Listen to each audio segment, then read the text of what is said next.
It's Iron once again with General CJG here, and The Shadow King KingNazaru. May the darkness consume you all. Alright, we're gonna do another Nostalgia Critic thing. Oh yeah. His This was Disneycember review of Star Wars Episode 2 Attack of the Clones. Yep. From 2015, guys. Get ready. Yeah, just in time for him to get ready for the failure away. Okay, Aaron. Alright, 3, 2, 1, go.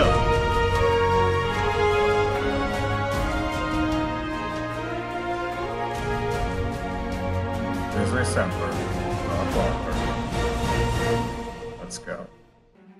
So, despite what you may think, even though I really didn't like Phantom Menace, Attack of the Clones, in my opinion, is the worst. Why? Because not only was so little learned from the mistakes of the first film, well, okay, there's a lot less Jar Jar, but this one is just straight out boring. It is dull. It's not very interesting to look at, it's not very interesting to listen to, the stilted acting is still there, the bad writing is still there. There's tons of things in the plot that don't add up, which wouldn't matter if I gave a shit at all what was going on, and I don't. Even Phantom Menace had the advantage that it was spectacularly bad on such a big level. This one is just a boring meh. Anakin Skywalker has grown up. Oh god. Okay, I paused at 155. Okay, so first of all, boring to look at. Are you kidding me? Did you see what was in the fucking movie? There was so many awesome scenery and stuff going on. Literally. So much. I mean, compare that to the last Junk Fest, which had the terrible Spock Canto Bite and the Planet Crate.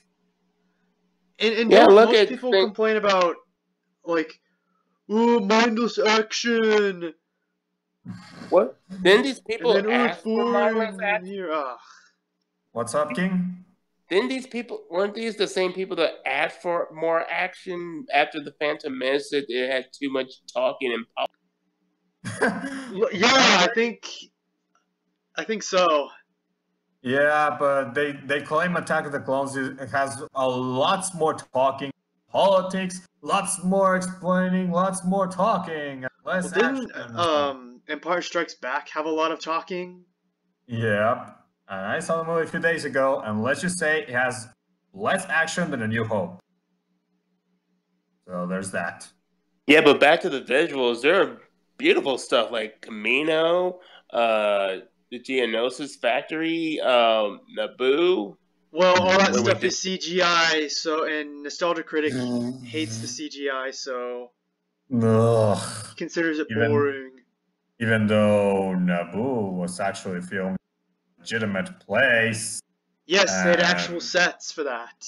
And the Geonosis Arena is actually practical. Well, when you see the whole much more, but okay. I don't know. George got no involvement in the universe, so what do I know? Don't Walker. Exactly. Oh god. Anyway, so shall we move on? Yes. All right. Go ahead. 2. Wait. Where were we? 054, Aaron, or 55? I was at 55. Okay. All right. 3, 2, 1. Go. Apparently has yet to develop a personality, as he apparently comes across Amidala, who is now not queen. Another election. Okay, we gotta talk about this. Okay. No personality? You kidding me? He's a teenager that's dealing with his emotions, and he's lived a monk life, so he doesn't know what to do with it. That's a very interesting story.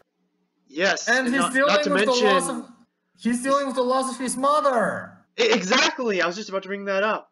So the whole no personality, it's a bunch of horse shit. Oh god. Yeah, you get to see him experience love, lust, anger, revenge, impatience at times, loss 2 times. With the loss of his mother and the loss of his arm. Yeah. Yeah, and you also get to see... Oh, yeah, definitely arrogance. Yep, he's way too arrogant in most of this movie. Yep. Well, half of it. Anyway, so continue. All right, 3, 2, 1, go. Yes, but nevertheless, he's assigned to protect her after a few assassination attempts. The two eventually end up falling in love, but this is a big no-no as apparently Jedis can't fall in love. Well, that sucks, not sure why that is, but whatever. While their incredible chemistry is being formed, Senator Palpatine makes a decision to form a clone army. These will eventually become the Stormtroopers that have different voices in the later films that I think they're talking about actually replacing with Australian voices. Oh, never mind. Boss. Okay. How do we deal with this one, Iron? I'll let you go first. Well, since we can't really use the EU, who cares if they sound different? I got a question. Don't the clones age rapidly? Well, that was an episode. Yeah, it was established. Yeah, they have accelerated age growth. You stated right in the movie. What if their boys sound the only different because they're older? Yeah, the only one that doesn't age faster is Boba Fett. Yep. Yeah, but that's only because he was unaltered. He's just normal clone. So what? So of course it makes sense that they would have more different boys because they're probably older. And another thing, if they're old clones, wouldn't the Empire want to replace them with, I don't know, actual standard humans? I mean, that's fucking normal logical sense. And also would be less. It also would be less expensive since they don't have to keep cloning. Exactly. I mean, seriously, you can seriously just fill the gaps yourself. But then again, this is prequel haters. So can they really fill? They need everything told to them directly and explained to them, spoon-fed. That's the term I'm looking for. Even though and fun fact about that, they don't ask for that same trick for these Star Wars sequels. That's how hypocritical they are. Yeah, and going back to the whole Jedi's not being able to fall in love, if you paid attention to the Phantom Menace, the whole point of being a Jedi is not being caught up in your emotions and try to keep yourself calm. What's wrong with love is that you'll get caught up in the passion and get too attached to a person, which leads to the dark side. And even this movie explains it when Anakin was playing it to Padme aboard that freaking ship. Yes, he's talking about unconditional love and so the movie explains it. It's just he didn't pay attention. Yeah, well, this is the same person who can't tell the difference between Jeff Bennett and Tim Curry.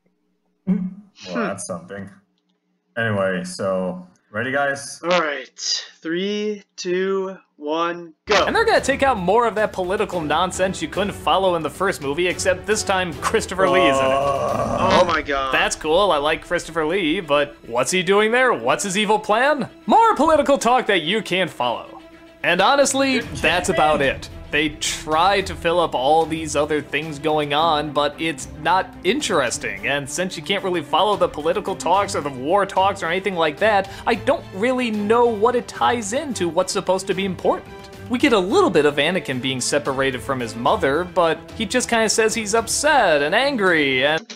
You can see it on his face! You can see it. Oh god, you can see it on his fucking face! All the emotion, the anger he has. Yeah, I mean, what are those things, and he does it. So you're talking out your ass, Doug. And another thing. Oh well, I'll let you first, King. Hasn't this guy ever seen a Genndy Tartakovsky show where the story is done through facial expressions? They did talk about it on their Toonami episode. Oh, did they? What did he say about it? They thought it was pretty cool. Oh, okay. Then how does this idiot not know anything about visual story? No idea, but then again, prequel haters, they just find any excuse to shit on the prequel. Which, by the way, here comes what I'm gonna say about the fucking politics. They're being too hard to follow, so that's why you care. Ugh. That reminds me of a certain fat-ass piece of shit that we have teared apart before. Plinkett. I was 12 years old when I watched Attack of the Clones, and even I could understood what was going on.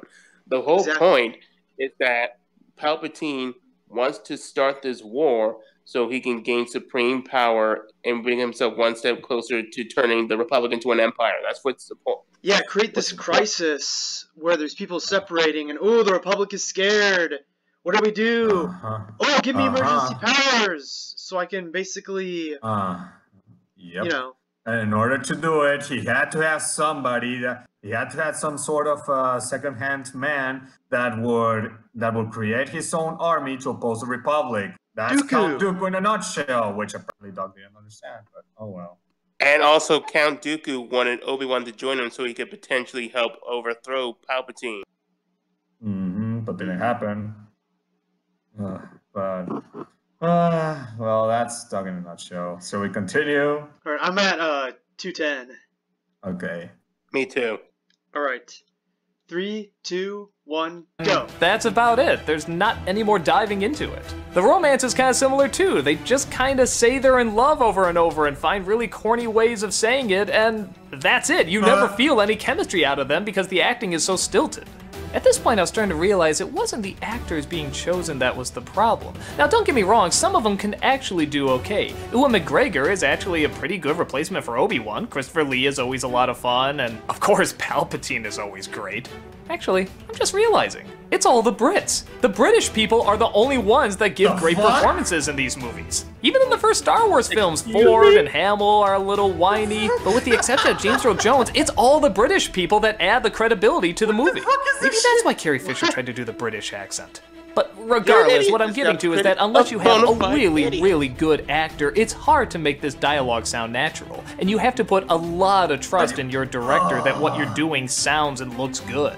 And I think we've established that Lucas has been out of touch with being a good director for a while. So yeah, I can't really blame the actors for how terrible they're reading these lines. They're hard lines to read. And if someone is giving you the direction to make it sound more and more bland, you're gonna just do it. One of the only things people really remember out of this film is the lightsaber fight with Yoda. People either seem to love or hate this, and yeah, I'm somewhere in between. I understand both sides of the argument. On the one hand, yeah, it is kind of neat to see Yoda with a lightsaber. It's cool to see him jump around, and it shows that such a little person can still cause a lot of damage. But like the other half of people, I kind of like the fact that all he had to do was wave a hand and a spaceship could fly by. Like he was that powerful. All he had to do was just point a finger. He was that in touch with the Force. I don't know. I'm just glad it was something I didn't really see before, and it was kind of neat to see. Albeit kind of goofy. But okay, pause. Okay. Okay, first of all, about the fucking dialogue, I'm gonna say this right now. It's the same fucking dialogue you get from the same fucking man that created the script, George Lucas. Are you gonna tell me it's different in the prequels? Jesus Christ. It's like that because it's based off a period piece and it's stuff from old materials like Flash Gordon. So it kind of makes sense that these dialogue would seem different. I've heard someone say that before, like he was trying to do like older style dialogue. Anomaly Inc. said that in his video. Yep. Indeed. And also another inspiration was William Shakespeare. Yes, I was just about to bring that up. William Shakespeare is probably the big inspiration specifically for this movie. Yeah, but now we got these new Star Wars movies that have modern dialogue.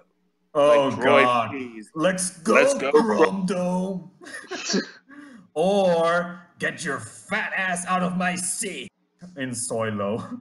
Or he got laid. Ah, yeah. Oh God. Oh, just you wait until the modern dialogue comes. It's gonna sound so freaking cool. Oh God. And also about Yoda using a lightsaber, that's a part of a Jedi's weapon. Yes, it's part of their training.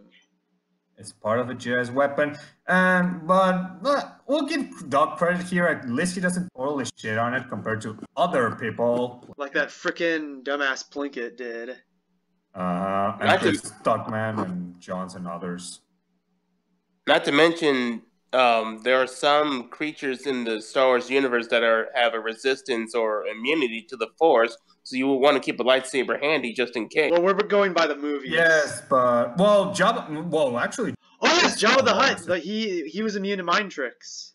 Yep. So and Watto. Actually, yeah. Yeah, but you so still, actually. Yeah, but you could also use the lightsaber to get him to do what you want.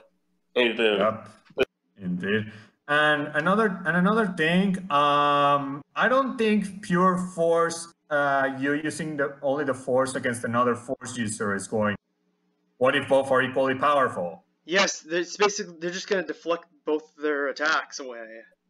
Yeah, that's the danger of being over specialized in the Star Wars universe. You won't have something to fall back upon. It did. So there's that. And they already did do a force duel already. Yep. And because they were able to match each other. Indeed. Even Count Dooku says it. It is knowledge, of course, but by your skills with a lightsaber. Yeah. And Yoda won that battle. Yoda won it. Leaving Dooku with no choice but to flee.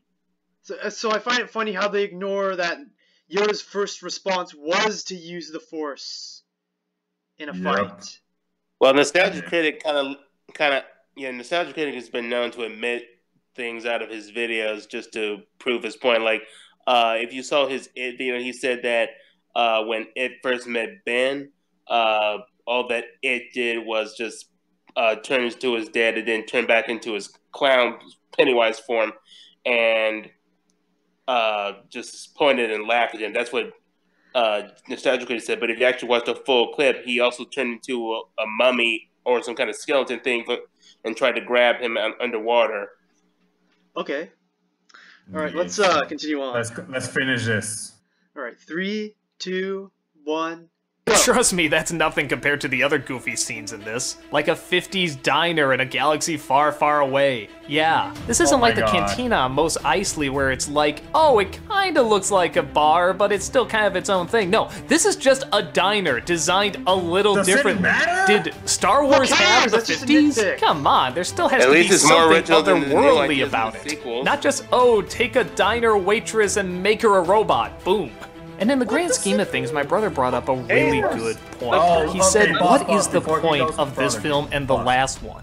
After seeing Revenge of the Sith, I realized there really isn't any. You could just watch Revenge of the Sith and you can figure out everything. Because I know what he's going to say next, so let's dive to the dining room first. Wait, where do you want me to pause it? 4:30. At 4:30. 4:30. Because I know what he's going to say next, and we need to hear it completely. Before that, let's tackle what he said. So, first off, he mentioned a waitress, which automatically debunks Kathleen Kennedy's statement that L337 was the first female droid. Also, that one droid in Jabba's palace was had feminine programming. Wait, which droid? The one droid that was in the droid torture room. Oh. Not to mention the Trade Federation had a female. Oh, TC-14. Yep. No. Wait, that was her number? Because I just remember. The protocol droid. I think that's what the droid was. Yeah, TC-13 or 14 at your service. Yeah. Anyway, so what else? And there's also that other protocol droid in episode 5. In Bespin before Tripio got shot. All right, let's finish this up because I gotta go eat dinner. Yeah. Okay. Right. This last thing, listen to it carefully. All right, 3, 2, 1. Things, my brother brought up a really good point. He said, what is the point of this film and the last one? After seeing Revenge of the Sith, I realized there really isn't any. You could just watch Revenge of the Sith and you can figure out everything. That Anakin wasn't in love, that he was emotional, that he wasn't ready to become a Jedi. Everything you needed to know was in that one. These two films were completely pointless. No character is developed, the political talks are impossible to follow and not very interesting. There is no real insight into anything. And between the two of them, this one seems the most pointless. It's forgettable, it's dull, it's not even that creative. You can't even really enjoy it for how bad it is. Well, okay, some lines, but it's still mostly just a drag. Oh, yeah, that line makes it in the movie too, from C-3PO. Oh, it's so stupid! Anyway, if you want to rip it apart and nitpick it, there's more than enough material, but in my opinion, if you can't even say it's so bad it's good, this is the Star Wars movie you can easily skip. Oh, You're so full of shit. okay. Who wants to bring a fucking list of reasons why we need to... We need to know the political situation of the Republic. You also need to show the buildup of Palpatine's rise to power. Exactly. Yeah, how did he become a Supreme Chancellor? How did he create a fucking clone army? I mean, Because if we just have Revenge of the Sith, how did that stuff happen?